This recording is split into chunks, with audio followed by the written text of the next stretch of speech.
Right, the discussion still continues on the lessons and things we must put in place for from the lessons we learned from the election already conducted and the ones we must put in place for future, and especially for the March 9th gubernatorial and the state assembly elections.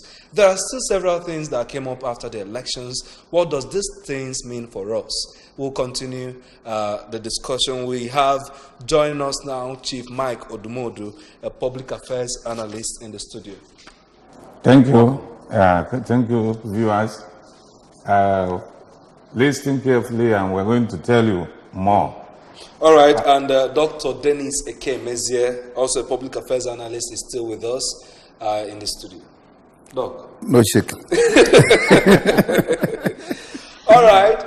Looking at the statistics, are we going to say that the voting that we were able to reduce voter apathy, looking at the campaigns for people to come out and vote, was it addressed, or were we still at the same point? Okay. Yes, Doc, Chief. Honestly, it wasn't addressed. The voter apathy terribly increased. The voter apathy, if I may say so, terribly increased because from the statistics, we have 80-something million registered voters, and the people that voted are about 28 million. About 28 million, so to say. So, but in 2015, 29 million voted. So if about 29 million voted in 2015 and 28 is voting in this election, it means that the voter apathy is on the high side. And again, looking at the registered voters of 80-something million, people that voted are about 28 million, which means more than half did not vote.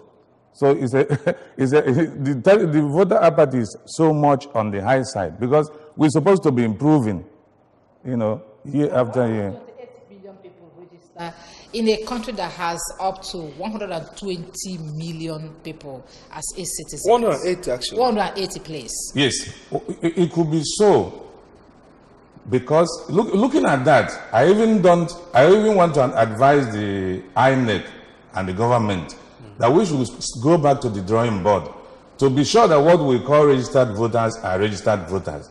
Because in a country of 180 million, I'm sure that when we take care of children, the underage, people who are not up to 18 years, I'm sure they are more in population than the adult. And when you look at that and say we are 180 or 160 or 80-something million registered, and 20-something million are voting, which means something is wrong somewhere, which must be addressed.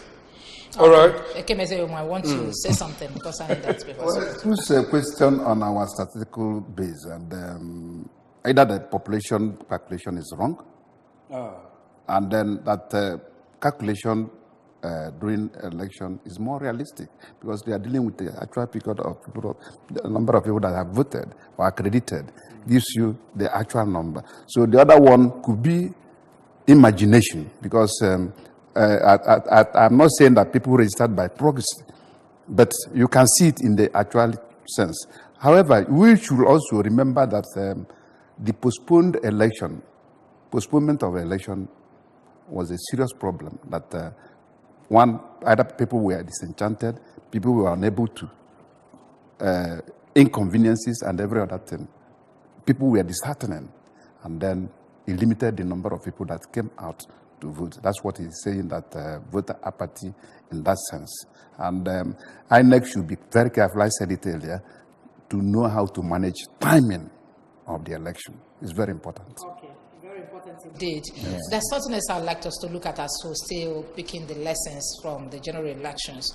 I know that over the years we have had this problem of ballot paper stashing or padding or whatever they call it, and then this time around of the smart card reader not working, and then resorting to manual voting. And some political analysts suggested, Why not we just go electronics? Okay, and then start making things happen. We know that an average Nigerian has what do you call it? ATM card. An average Nigerian from 18 years has an account. Okay. Even children. Okay, they say from 18 years that can cast votes. So why don't we go electronically and do this and have peace? So that whatever we get, you know that's exactly what it is. I'm coming to you, Modu. Yeah. What you said is perfect.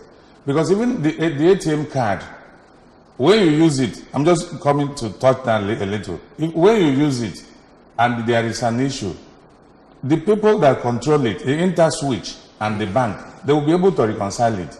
Simple. It's not something that you cannot reconcile. And more than 100 and maybe 150 or 120 million of Nigerians are using ATM cards. So, because the children use it, you have school children account in all the banks. It's not just for adults. I want to tell you the number. That's why I'm saying the number is so large. So I am thinking that the system we are using, INEC has to go back to the drawing board, because it looks as if we are still in the medieval period. It's a primitive age, where every time we talk of it's this way or the other way. The card reader, actually, in many places, it wasn't working properly. It will verify some people. Some people say PVCs. Why it will not? It will not. Yes, maybe on this ground is why INEC is still, will I say, restrained on moving electronically. Yes, the law have not allowed it. But when you say that even the one we've adopted hasn't been successful so far. Yes. So how do we get into that level of electronic voting when we've not addressed this kind of work? What we should do is that if we know that electronically we can move, we go back to analog, and it becomes total analog. If we know we move to digital, we go digital, because many other countries are doing it. All right. It's not something that we cannot do. Many other countries are doing it. It's even cheaper. Because it's cheaper. It's cheaper. It's cheaper. More Someone wants to join us in the studio. Okay. Hello. Hello, good morning. Good morning. Yeah. I bring up to you. Dalo. Anyone on the radio? Hello? Yes. Ganiru, your name and where you got us from? I'm over Truka. So, oh, yeah, go on. Yeah. Even like if you are Maka, like another that's Yeah. Direct may have election, monopoly. Okay. Election, I put a career a day or 2 days or 4 days. All right. Not alone. When I'm kind of almost 1 week. Oh, yesterday, guys, I'm not Buhari week at last. Not alone. So I was the media. You're not taking Abu. Election also, make up at a point. All right. Not alone. Make election highest 2 days or a day or 4 days. I'm not alone. But I'm going to get out for Buhari. I'm only high. Now. All right, thank you very much, Dalo. Okay, thank you very much, Dalo. Yes, we are still looking at the most convenient. Dennis Ekemezima want to come in here. The most convenient for us to have a credible election. Well, in terms of national election, electing the president, you can see the largeness of the Nigerian society. Nigeria is a large country, and then with so many difficult terrains in some of the areas, that was a contributing factor that delayed the election. And then, if we are going electronically, what of power source, energy? Do we have it? That's a good question for us to answer. Then, the application, as I earlier said. Smart card reader not using power. Smart? Yes, the smart card reader that you used in this election, or you are using now. You use power. Require power? Yes, you power it. You but charge that's what it. we are using. You charge it. And so I said in some places I monitored. Okay. There were still issues about power. Yes, they couldn't do it. And then, you see, let me say it clearly that this nation requires the Independent National Electoral Commission to be purely independent, not attached to the presidency or any other thing, so that their source of funding will be established.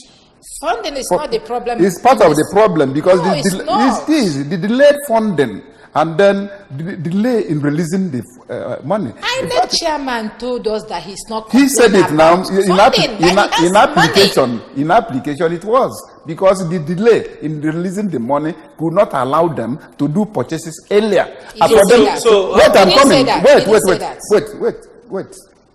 For them to bring back their materials for retesting. For instance, in Anambra State, when that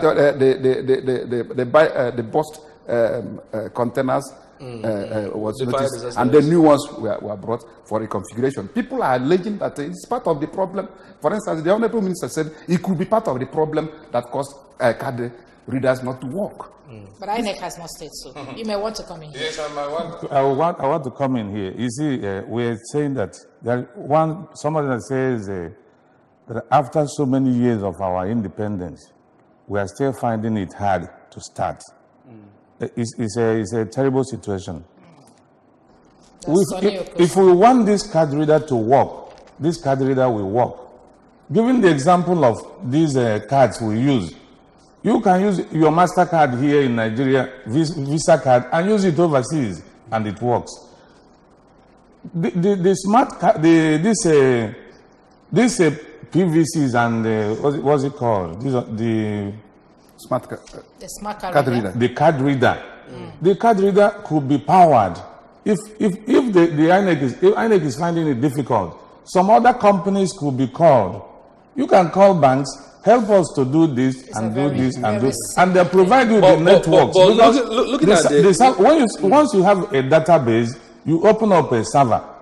You provide the power by one or two companies. These things will be flowing because things are working in many other countries of the world. So why won't it work here? Why won't it work in Nigeria? The Nigerian factor will not allow it to work. We have the factor. The individuals will also. You can't eliminate it easily because it's the culture you have already imbibed. Okay, it's a culture we've already imbibed. Sorry, I want to say that culture. Excuse me, sir. Somebody joined us. Let's take this call. Yeah, hello. Hello, good morning. Hello. Good morning.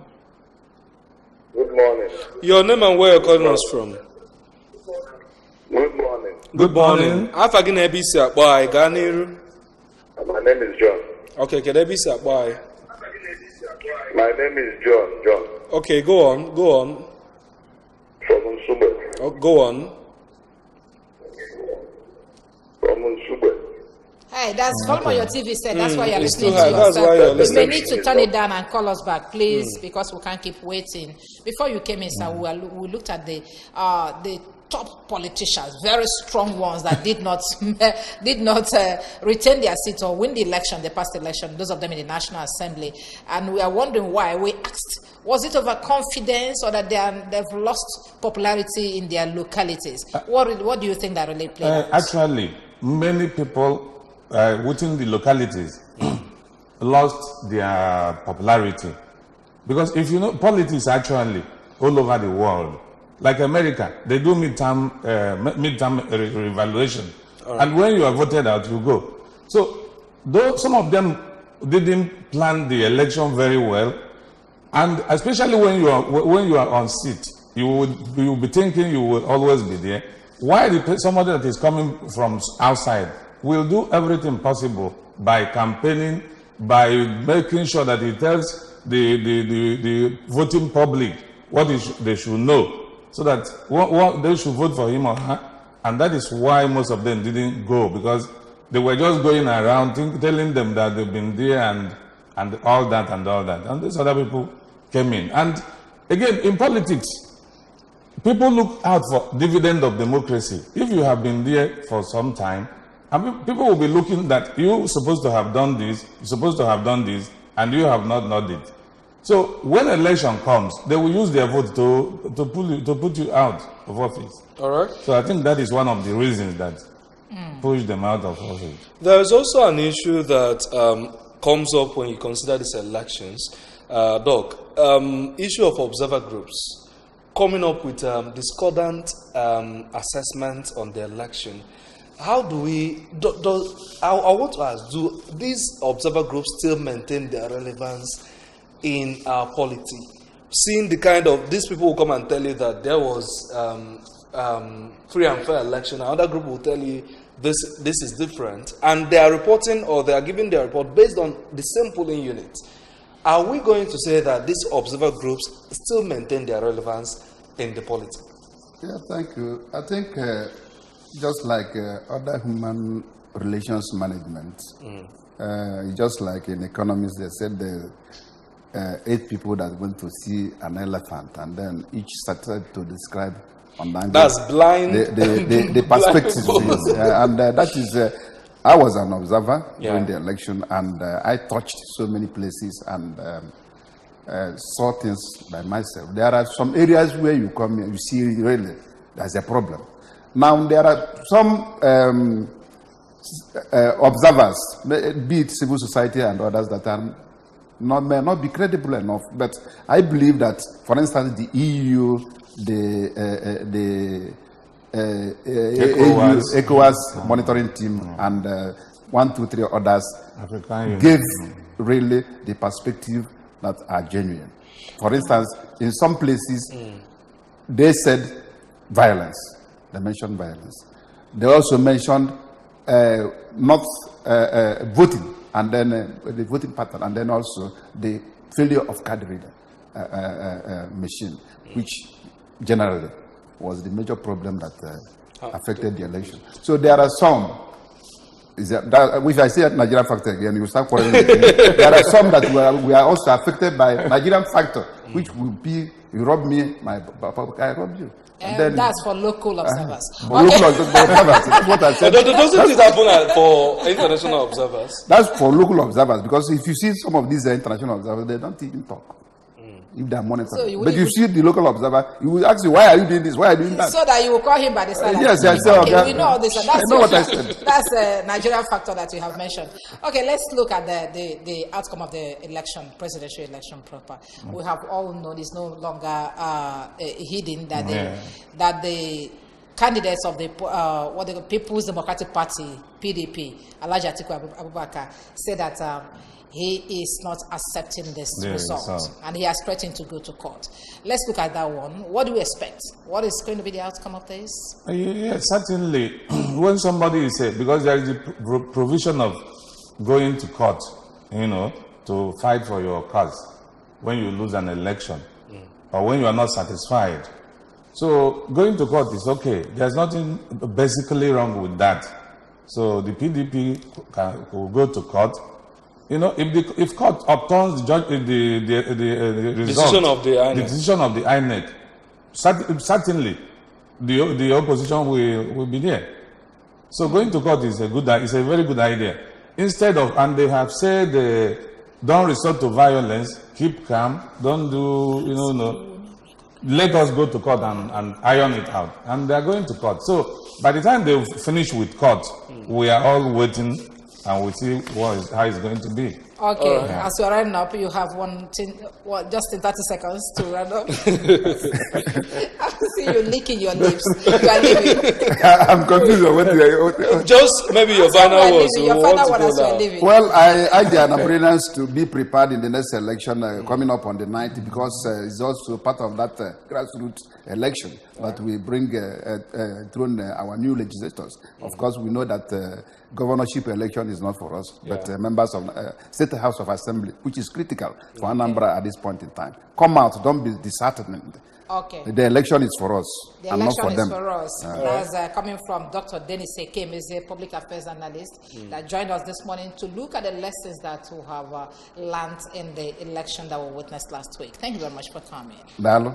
Okay, and we also had Ichie Mike Udumodu, is also a political analyst. Thank you very much for joining us, Ichie. Thank you. I'm supposed to say one or two things. Because of that, At 9 o'clock. so that we can. Yes. Thank you very much. I think you made a very strong point when you talked about PDP going to court. All right. That is how far we would go on the discussion segment on Good Morning Anambra. At 9, we'll bring you the morning news, and then the sports team will come and take over. Stay with us. I am David Okwakwasile. My name is Sijama Uche. We'll be here for you tomorrow morning.